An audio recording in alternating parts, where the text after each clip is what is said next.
So Corey Holcomb went on one of his classic rants because he didn't like what Dave Chappelle had to say about the Katt Williams situation. But ironically, I have a clip of Corey Holcomb making the exact same point that Dave Chappelle made. But we're going to get to his rant first. Let's play it and hear what he had to say. Last Monday, I was at the Improv. And at the Improv in Hollywood, sometimes big name acts pop through. Man. Last week, my brother, Dave Chappelle, popped through. And he went on stage.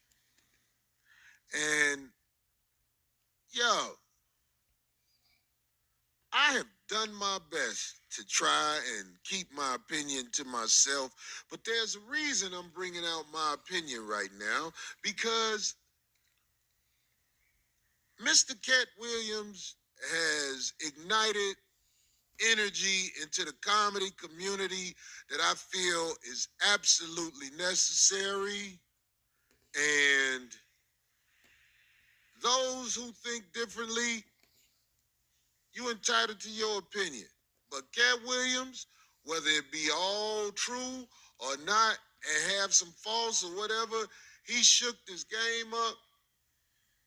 And I feel like it needed to be shook up, because we some scary man. But my nut's too big to just be quiet forever about that I see in this comedy game that must be spoken on. God! I can't be quiet no more. My nigga Dave Chappelle be bombing like, I'm just keeping it real, dog. I have watched, whenever they say, hey, everybody, guess what? Special guest, Dave Chappelle. I'll be like, it's finna be hot garbage for at least an hour, maybe two. I'm just keeping it real. I'm not trying to on the brother, but he needs to understand you throwing your weight around too much, man. Standing up there smoking with them irregular shirts on, bombing all the time. But if you go watch Dave Chappelle do stand-up, it was an old man at the Improv just stood up while Dave Chappelle was on stage, and he said, Dave, are you gonna crack some jokes? If I'm lying, I'm done. Yeah. D-Ray that was down there. I know D-Ray, y'all don't want no parts of this. You don't want to burn bridges with the mighty Dave Chappelle. I don't want to burn bridges with the mighty Dave Chappelle. But that, my nut's too big. I watch Dave Chappelle finna go up. I'll be like, well, let me get out of here. Because he is not about to deliver. He's about to talk to the crowd like the big homie. So if we didn't get to a world where motherfuckers could be like, I done put in work, so I ain't got to be funny, then I'm not trying to be part of that. But let's go back to the shit he said about the white comics. Yeah. Everybody try to hide who the they really are when they talk. And if you catch me hiding who I am when I talk, put my ass on blast. But I'm going to tell you something. He brought up the white comics. Dave Chappelle, I would like to ask you, why are you always in business with drag queens and gay comics?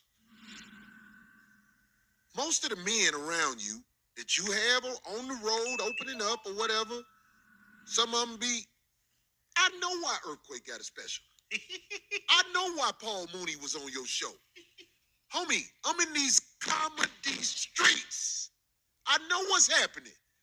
Why you ain't talk about that? I like to have men on the Backdoria side around me. Why y'all don't never talk about that? See, that's why Corey Holcomb ain't no Hollywood superstar, because y'all like to hide who you are.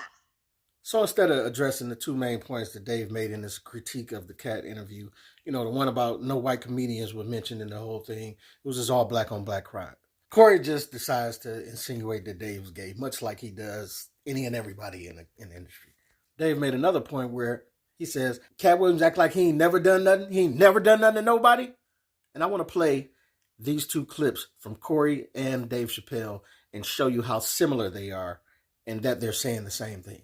Man, but it was bogus, man. It was bogus because out here in this world, man, we have to have the courage about who we are as well. So if you got a person and they literally talking about everybody but ain't saying nothing about themselves, that's a red flag for me. And don't get it wrong, I don't want no problems with Katt. I root for Katt. I'm glad Katt got all the fame he got. But I'm saying, man, come on, Katt. You know I'm from the underground, homie. You yelling out the joke thieves. You telling me you don't know nothing about that?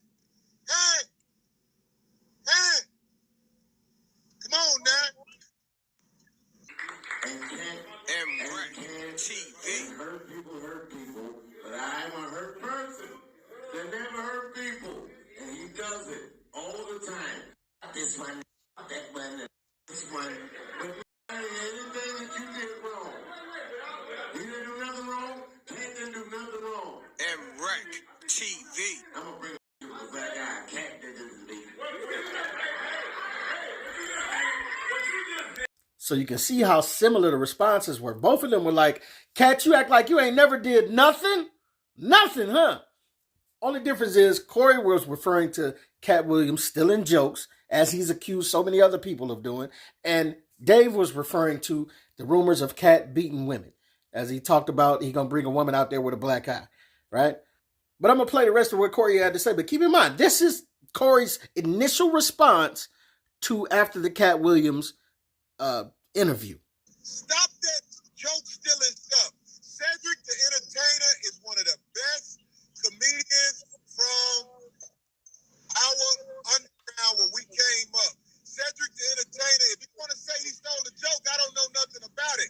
But I'm telling you, Cedric the Entertainer is one of the best ever. Not a hype job. He ain't got it. All that stuff about Cedric only had 4 specials. I don't care what special Cedric had. Cedric is a headliner. Yeah, like, you remember Cam Newton said game changers? Yeah. Cedric a game changer in the comedy business. But when it comes to jokes, Cedric the Entertainer is one of the elites. And I ain't got no dog in this fight. Cedric the Entertainer, one of the elites. I can't say that about a lot of other people. But Ced is one of the few comics that been rocking the house for 30 years plus. Take away accolades from one joke. You can't. All I'm saying is, man, you saw I said, I don't know what happened with the joke. But I'm going to tell you something, man. It's a comic named J.B. Smooth. This was one of the greatest underground comics ever. But J.B. Smooth started being around, you know, the other crowd, Larry David and all them. They funny too, but when J.B. Smooth was in his element, the underground, he was one of the best ever. And I'm telling you, I dare somebody to say this ain't true, because I could get 1,000 comics to bag me up. On Katt First Special. Okay. Well, I root for Katt. But that joke where he do like, man, if you listen to this song, you could do anything off this song. That's J.B. Smooth joke, homie. I can get 1,000 comics to bag me up. Music. Absolutely. And he said... I'm talking about... I want to make sure people understand it's a certain joke he did. I think this was his first special where it's like, man, I can get 1,000 comics to tell you. So Corey's initial response was to check Katt Williams like, hey, homie, you ain't never did nothing wrong. And then he went on to point out the joke that he stole from J.B. Smooth. Like, cut it out, man. You've been wronged out here too. And Corey said repetitively, I root for Katt. But he still said it like, yo, I root for Katt, but yo, some of this stuff was cap, some of this stuff was real. But he came at Katt like, yo, you can't just air everybody out like you ain't never did nothing wrong. Same way Dave did. Dave just said you can't air everybody out like you ain't never did nothing wrong. But Dave brought up the rumors of him beating women, right? So they checked him the same way. But somehow Corey ends up going off on Dave calling them all type of backdooria and all of this stuff, because it just depends on, listen, whether Corey gonna go off on you like this just depends on whether he like you or not. Because we ain't never heard him say 2 words about Kevin Hart like this in no form, fashion, or shape. But he claimed he the realest and his nuts the biggest, and he'll never hold his tongue, right? Now, I don't know if I necessarily believe that Kevin Hart was like getting his cheeks clapped behind Illuminati doors or nothing like that. But we have seen him be emasculated on screen. We've seen him in dresses. We've seen him kiss The Rock. We've seen, you know what I'm saying? We've seen these things. Enough evidence for Corey to have had an epic rant, which we've never had from Corey. Why? Because Kev is his man's. Kev put him in a movie before, The Wedding Ringer or whatever, right? Kev gave him some big opportunities. So he'll never do that to Kev. Even in the Will Smith debacle with Dwayne Martin and all of that. Perfect alley-oop for Corey. That's just automatic. You just knew Corey was going to just dunk that one and just, backdoor you here, backdoor you there. Everybody is Duke shooting, right? Not Corey. Corey was like, Dwayne Martin a stand-up dude. Will Smith a stand-up dude. I ain't going to go on them like that. We know the rumors, but I ain't going to go in like that. Why not? You go in on everybody like this, right? You the truth teller. Come on, man. Come on, Corey. But he didn't, because those were people that he's cool with. Right? So why does Dave get this response? Apparently he doesn't like Dave. And this is him trying to have his Katt Williams moment and go viral. Like, we just seen him roast Shannon Sharp since then, since the interview, and we just seen him roast Dave. You know what I'm saying? Listen, we know he don't like Dave because he just sit here. You heard one rant in the beginning of him saying how terrible Dave is, even though we know comics often work, smaller comedy clubs and do material to get a feel for how the big special is gonna go, right? So they tell jokes that ain't that funny, this, that, and other, to work stuff to hone it for the bigger special for Netflix or whatever, right? And we heard Corey go on this rant about how unfunny Dave is, but then we see the second video, the initial video where he came out with, talking about how so much classic and so funny that Cedric the Entertainer is. And listen, I love Cedric the Entertainer. I love Cedric. Cedric's my dog. I'm not pitting these two against each other. But if we are about to compare comedy specials between Cedric the Entertainer and Dave Chappelle, come on, dog. If we're gonna compare stand-up between Dave Chappelle and Cedric the Entertainer, come on, man. Listen, I haven't seen, come on. That ought to say enough right there. It ought to show you that Corey likes who he likes, and then if he doesn't like somebody, he gonna go off on this rant and this, that, and other. But the whole point to what Corey said about Katt Williams, checking Katt Williams about you ain't never done nothing to nobody, and what Dave said, checking him about you ain't never done nothing, is the same point that I felt too. We all root for Katt. We all love Katt. I just felt like for Katt, this is turning into, I'm seeing more of this from Katt over the years. More of this like bitterness, more of this like pointing the finger. He did this and he did that, and I don't like this person, I don't like that person. And I think it's kind of weird for his brand, man. It's becoming less about comedy and making people laugh and more about bitterness.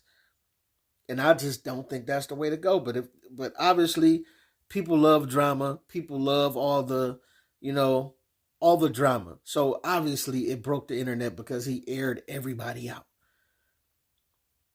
But Dave made some good points. Corey made some good points. Katt be stealing jokes too. Katt got some funny, messed up ways too. Katt been rumored to beat chicks. I don't know if that's true or not. I don't like just wafting those allegations out there. And I said that in the last video I did about that. I don't like just wafting those allegations out there, not knowing if they're true or not. But that's what people do when they, you know what I'm saying? And I don't like how Katt did that same thing. He was throwing so many allegations out there. Oh, this person is doing this and that person doing that. Man, without proof, it's just like I get connecting the dots, bro. But for me, it was just a bit much. It was a bit much of pointing at everybody else and acting like he ain't never done nothing. And it didn't feel that great for comedy or, if it's like I said, it was some truth in there for sure. It was some truth that needed to be aired out. But I think he could have stopped at the people that he said lied on him or whatever, whatever. He could have stopped there and left it at that. He didn't have to air out 20 more comedians talking about this, that, and the other for no reason. You know what I'm saying? But it is what it is. Some people love what he did. Some people hate what he did. I thought it was truth in it, but it was a bit much to me. I left the interview feeling like it was just mixed feelings. But it felt like a aftertaste of bitterness that I felt just from watching it. You know what I'm saying? But y'all tell me what y'all think. This boy P Camp. Let me know what you think, what you don't think. Get at your boy.